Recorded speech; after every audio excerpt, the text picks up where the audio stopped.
What's up, my lovelies? Welcome back to my channel. So as promised, I've told you guys days ago that I'm going to share with you guys how I make my peanut butter or groundnut soup, or locally called in Sierra Leone groundnut soup. So start off, I'm going to have my oil in my pot, and then I've already chopped and sliced or whatever my onions and my tomatoes. Then I'm just going to throw all of them into the pot. How I make my groundnut soup or my peanut butter soup or groundnut soup, I make it like in a form of a stew, so it's like very thick. Sometimes we have different ways of making groundnut soup in Sierra Leone. Sometimes the majority or the most popular groundnut soup is the one that does not have too much of onions or too much of fresh tomatoes. It's like very light and runny, like you can have it with rice or with fufu, but I love making mine this way. If I'm going to have it with rice, if I'm making the one for fufu, then it's going to be like very light and very running and not thick. So if you're new to my channel, hi, my name is Mariam. I'm a Sierra Leonean based in France. So I love making videos talking about different topics, and also I love making videos about cooking. So I'm a mom, so if I'm occupied with it's childcare and everything, then I'll only be able to like keep my channel active by making a video. As you can be looking after a child and you'll be making a video, and then afterwards, once the house is quiet, then I'll come over and do a voiceover like I'm doing right now. But if I'm like child free, then I will sit down and make a very nice video. So that is what my channel is all about: cooking, sharing, and also balancing time between work, life, family, and childcare. So after adding our onions and our fresh tomatoes into the hot oil, not too much of oil though, because we know groundnut has its own oil that is coming with. So after that, I'm going to go ahead and add in my tomato paste and make sure I give that a very good mix so that the tomatoes can blend. Tomato paste can blend well with the onions and the fresh tomatoes. And for the groundnut paste, sometimes some people will just take like the bulky groundnut paste and just put it inside of the pot, and then it will dissolve. That is if you are making the very runny and the most popular groundnut soup in Sierra Leone. But the one I'm making is like very thick, like a stew form. So what I do is like take my groundnut paste from the rubber or the container, put it inside hot water, and then mix it nicely.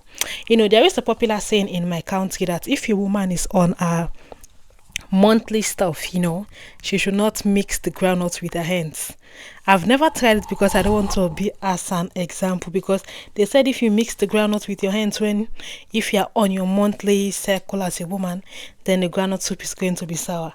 I've never tried this. I don't want to fight against my ancestors, but that is just a saying that I just want to throw in there with you guys, so you can learn a little bit about Sierra Leone and learn a little bit about my recipes. So I'm going to add in, of course, my favorite chicken cubes, cooking cubes that I love, the jumbo stock and the chicken stock. I'm just going to go in there and just squeeze them inside, just like that. Give them a very good squeeze. But if you're not able to squeeze everything as you go, then you can just put it inside, because I know sometimes there are some Maggi cubes that you can never be able to break them. I don't know why. Your hands are not like that. You can be squeezing them like forever. You will not reach to the point where you can actually smash them into the pot. You will just put it inside. Or in Sierra Leone, we will just take them. Once you are cooking, like when you cover the pot, you are going to put those Maggi cubes inside their packaging on top of the cover of the pot, so by the time you're ready to squeeze them in, it will be very soft. And then of course we are going to add in some amount of salt. Give all of those a very good mix and make sure everything is nicely combined. Salt, no matter how many Maggi cubes like you want to use, there is just this unique taste that the salt will give. You see that Maggi cube there? Yeah, we're going to smash it at the wall of the pot and make sure it's nicely mixed inside of it. So after mixing it inside, we are going to cover it and allow it to cook. So aside from this channel that I normally run, that upload videos frequently, I have also another channel that I love reading books and then sharing my ideas about books, my reviews and everything. That channel is called Books with Mariama. The link will be available in the description of this video. Make sure to check out that channel about books, and then let's read and get our minds off things. Sometimes scrolling through social media all the time is it's good, but sometimes reading also give wisdom and also open your mind to certain things, especially when the type of books you are reading. Don't go and invest your money all in, all these lovers books. Sometimes read outside of the box. So this is our groundnut paste here that I've already mixed inside a bowl with some hot water, and now we're just going to go ahead and just pour it inside, just like that, you see.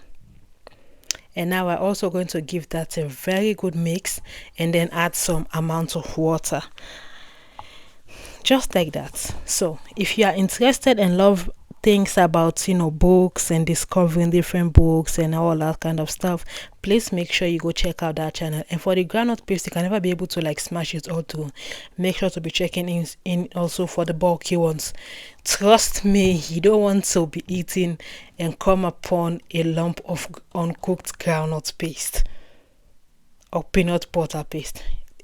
It is not good. You will not like it.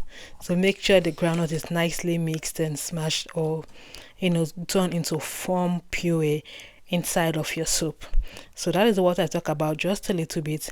And then we're just going to go ahead and cover this guy up and allow the groundnut to like cook, so we can see the color of the tomato paste and everything nicely combined. So when it gets to this stage, remember we are making groundnuts. It's very soft and it can also be very sticky all into the bottom of the pot.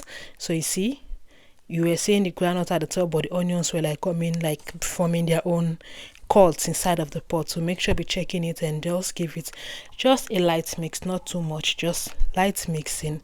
And then I'm going to leave this guy again, and then once we come back to check up on them, it will be like very ready. So after this stage, I'm going to go ahead and right now add in my chicken. It's like fried chicken, seasoned, fried, and then I just throw them in the freezer and then bring them out today and just pour them inside of this soup and give them a very good mix. You can use fish, you can use meat, you can use whatever protein that you have or whatever protein that you love. Or if you're a vegetarian, it's good, you don't need to add any of this stuff. Just go ahead and allow your soup to get to the finishing part, and then it will be ready for you to enjoy. But if you're not a vegetarian, then you can add in whatever protein that you like. We're going to give this guy a cover and allow the tomato paste to make its appearance in its beautiful color, just like that. You can see the reddish stuff is coming on top of the groundnut paste, so this is like what we are looking for. This is how Mariama make my peanut butter or groundnut soup, or locally called in Sierra Leone groundnut soup. So if you like it and you're going to try it, please tell me in the comment section.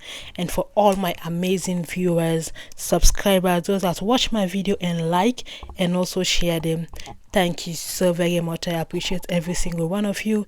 And this is how I enjoy my rice, and I will see you all on my next video. Bye.